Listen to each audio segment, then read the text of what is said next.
Chapter 2. In the last chapter, the author mentioned in the original Marathi book that he would state the reason that led him to undertake the work and about the persons qualified to read the same and such other points. Now, in this chapter, he narrates the same. The object of writing this work. In the first chapter, I described Sai Baba's miracle of checking and destroying the cholera epidemic by grinding wheat and throwing the flour on the outskirts of the village. I heard other miracles of Sai Baba to my great delight, and this delight burst forth onto this poetic work. I also thought that the description of these miracles of Sai Baba would be interesting and instructive to his devotees and would remove their sins, and so I began to work the sacred life and teachings of Sai Baba. The life of the saint is neither logical nor dialectical. It shows us the true and great path. Incapacity and boldness in undertaking the work. Hemant Pant thought that he was not a fit person to undertake the work. He said, I do not know the life of my intimate friend, nor do I know my own mind. Then, how can I write the life of a saint or describe the nature of incarnations, which even the Vedas were unable to do? One must be a saint himself before he could know other saints. Otherwise, how can I describe their glory? To write the life of a saint is most difficult.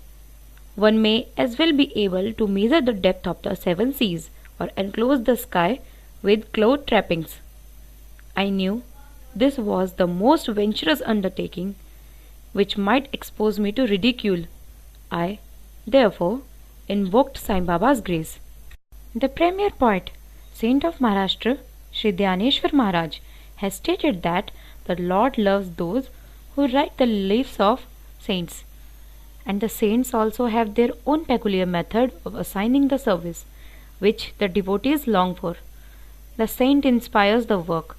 The devotees becomes only an indirect cause or an instrument in achieving the end. For instance, in 1700 Shaka year, the poet Mahipati aspired to write the lives of saints.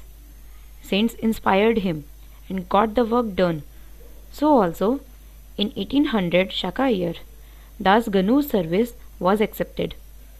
The former wrote 4 works, Bhakti Vijaya, Sant Vijaya, Bhakta Lilamrit and Sant Lilamrit, while the latter wrote 2, Bhakti Lilamrit and Sant Kathamrit, in which the lives of modern saints were described. In chapter 31, 32, 33 of Bhakti Lilamrit and in chapter 57 of Sant Kathamrit, the life and teachings of Sai Baba are very well depicted.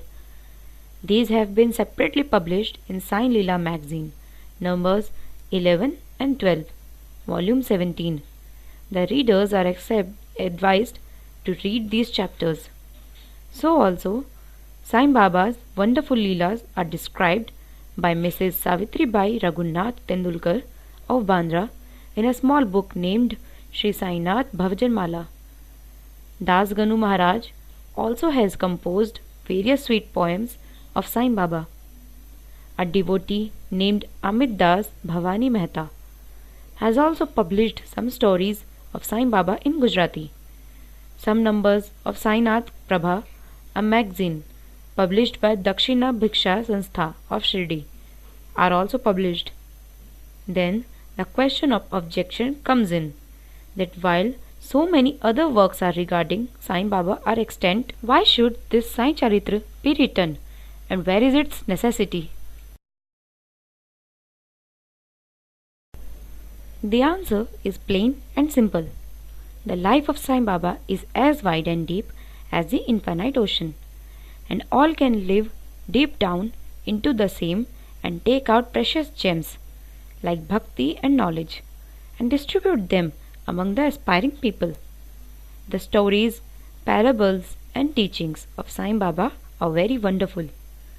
They will give peace and happiness to the people who are afflicted with sorrows and heavily loaded with miseries of this worldly existence, and also bestow knowledge and wisdom, both in worldly and in spiritual domains. If these teachings of Sai Baba, which are as interesting and instructive as the Vedic lore, are listened to and meditated upon, the devotees will get what they long for, viz. Union with Brahma, mastery in Eightfold Yoga, bliss of education and meditation, etc. So, I thought that I should call these stories together. That would be my best upasana. This collection would be most delightful to those simple souls whose eyes were not blessed with Sai Baba's darshan. So I set about collecting Sai Baba's teachings and expressions, the outcome of his boundless self-realization. It was Sai Baba who inspired me in this matter. In fact, I surrendered my ego at his feet and thought that my path was clear and that he would make me quite happy here and in the next world. I could not make myself ask Sai Baba to give me permission for this work, so I requested Mr. Madhav Rao Deshpande, alias Shama, Baba's most intimate friend and devotee, to speak to him for me. He pleaded my cause and said to Sai Baba, "This Anna Sahib wishes to write your biography. Don't say that you are a poor fakir, and there is no necessity to write it. But if you agree and help him, he will write, or rather, your grace will accomplish the work. Without your consent and blessing, nothing can be done successfully." When Sai Baba heard this request, he was moved and blessed me by giving me his udi, and placing his boon-bestowing hand on my head, said, "Let him make a collection of stories and experiences. Keep notes and memos. I will help him. He is only an outward instrument. I should write my biography myself and satisfy the wishes of my devotees. He should get rid of his ego, surrender it at my feet. He who acts like this in life, him I help the most. What of my self-stories? I serve him in his house in all possible ways. When his ego is completely annihilated and there is left no trace of it, I myself shall enter into him and shall myself write my own life. Hearing my stories and teachings will create faith in devotees' hearts, and they will easily get self-realization and bliss. Let there be no instances on establishing one's own view, no attempt to refute others' opinions, no discussion of pros and cons of any subject." Significant and prophetic title. The word discussion put me in mind of my promise to explain the story of my getting the title of Hemad Panth, and now I begin to relate the same. I was on close friendly terms with Kaka Sahib Dikshit and Nana Sahib Chandorkar. They pressed me to go to Shirdi and have Baba's darshan, and I promised them to do so. But something in the meanwhile turned up which prevented me from going to Shirdi. The son of a friend of mine at Lonavla fell ill. My friend tried all possible means, physical and spiritual, but the fever would not abate. At length he got his guru to sit by the bedside of his son, but this too was of no avail. Hearing this, I thought, what was the utility of the guru if he could not save my friend's son? If the guru can't do anything for us, why should I go to Shirdi at all? Thinking this way, I postponed my Shirdi trip, but the inevitable must happen, and it happened in my case as follows. Mr. Nana Sahib Chandorkar, who was a divisional officer, was going on tour to Basen. From Thane he came to Dadar and was waiting for a train bound for Basen. Meanwhile, a Bandra local turned up. He sat in it and came to Bandra and sent for me and took me to task for putting off my Shirdi trip.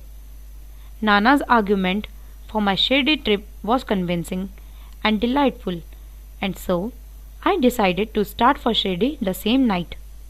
I packed up my luggage and started for Shirdi. I planned to go to Dadar and from there to catch the train for Manmad, and so I booked myself for Dadar and sat in the train.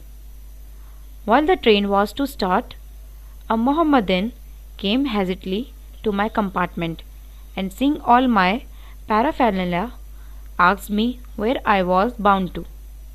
I told him about my plan. He then suggested that I should go straight to Boribandar and not to wait at Dadar, as the Manmad mail did not stop at Dadar. If this little miracle or Leela had not happened, I would not have reached Shirdi next day, as settled, and many doubts would have assailed me. But that was not to be. As fortune favored me, I reached Shirdi the next day before 9 or 10 a.m. Bhau Sahib Dikshit was waiting for me there. This was in 1910, when there was only one place, viz. Satheswada, for lodging pilgrim devotees. After alighting from the Tonga, I was anxious to have darshan, when the great devotee Tatya Sahib Nulkar returned from the masjid and said that Sai Baba was at the corner of the Wada, and that I should first get the preliminary darshan and then, after bath, see him at his leisure. Hearing this, I ran and prostrated before Baba, and my joy knew no bounds. I found more than what Nana Chandorkar had told me. All my senses were satisfied, and I forgot my thirst and hunger. The moment I touched Sai Baba's feet, I began a new lease of my life. I felt myself much obliged and those who spurred and helped me to get the darshan, and I considered them as my real relatives, and I cannot repair the debt. I only remember them and prostrate before them. The peculiarity of Sai Baba's darshan, as I found it, is that by his darshan our thoughts are changed, the force of previous actions is abated, and gradually non-attachment or dispassion towards the worldly objects grows up. It is by the merit of actions in many past births that such darshan is got, and if only you see Sai Baba, all the world assumes the form of Sai Baba. Hot discussion. On the first day of my arrival in Shirdi, there was a discussion between me and Baba Sahib Bhate regarding the necessity of a guru. I contended, why should we lose our freedom and submit to others? When we have to do our duty, why a guru is necessary? One must try his best and save himself. Then, what can the guru do to a man who does nothing but slaves inordinately? Thus I pleaded free will, while Mr. Bhate took up the other side, with destiny, and said, whatever is bound to happen must happen. Even great men have failed. Man proposes one way, but God disposes the other way. Brush aside your cleverness, pride, or egoism won't help you.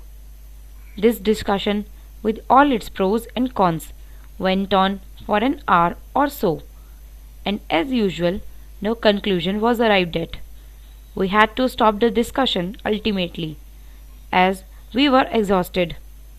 The net result of this was that I lost my peace of mind and found that unless there is strong body consciousness and egoism, there would be no discussion. In other words, it is egoism which breeds discussion.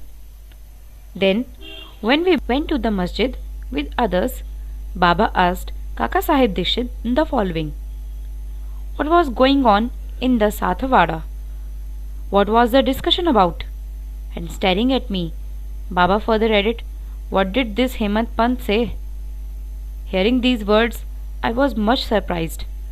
The masjid was at a considerable distance from Sathewada, where I was staying and where the discussion was going on. How could Baba know our discussion unless he be omniscient and inner ruler of all of us? I began to think why Sai Baba should call me by the name Hemant Pant. This word is a distorted form of Hemadri Pant. This Hemadri Pant was a well-known minister of the kings Mahadev and Ramdev of Devgiri of the Yadav dynasty. He was learned, good-natured and the author of works such as Chaturvarga, Chintamani and Raj Prashasti.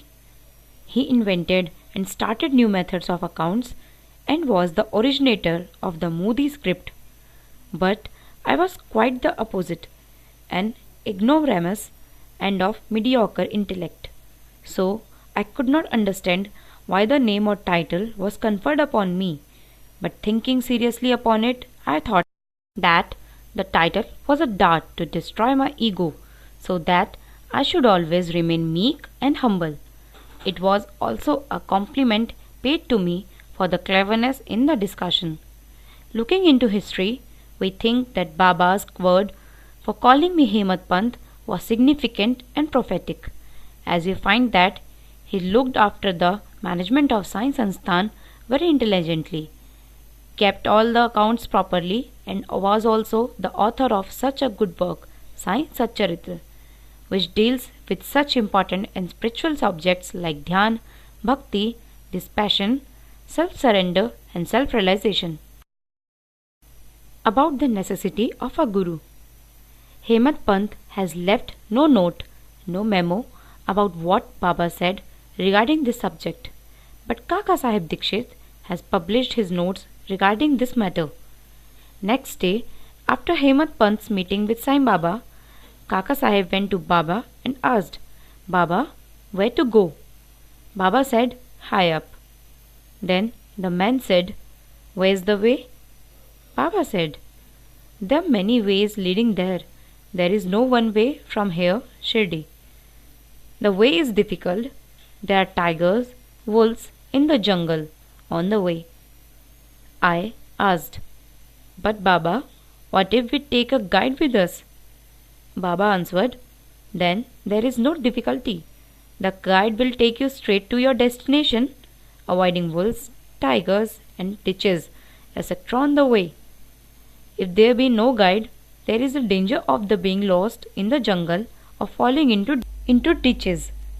Mr. Dabolkar was present on this occasion, and he thought that this was the answer Baba gave to the question whether Guru was a necessity, and he thereupon took the hint that no discussion whether man is free or bound is of any use in spiritual matters, but on the contrary, real Paramartha is possible only as a result of the teachings of the Guru, as is illustrated in this chapter of the original work, in the instances of great avatars like Rama and Krishna, who had to submit themselves to their Gurus, Vasishtha and Sandipani, respectively, for getting self-realization, and that the only virtues necessary for such programs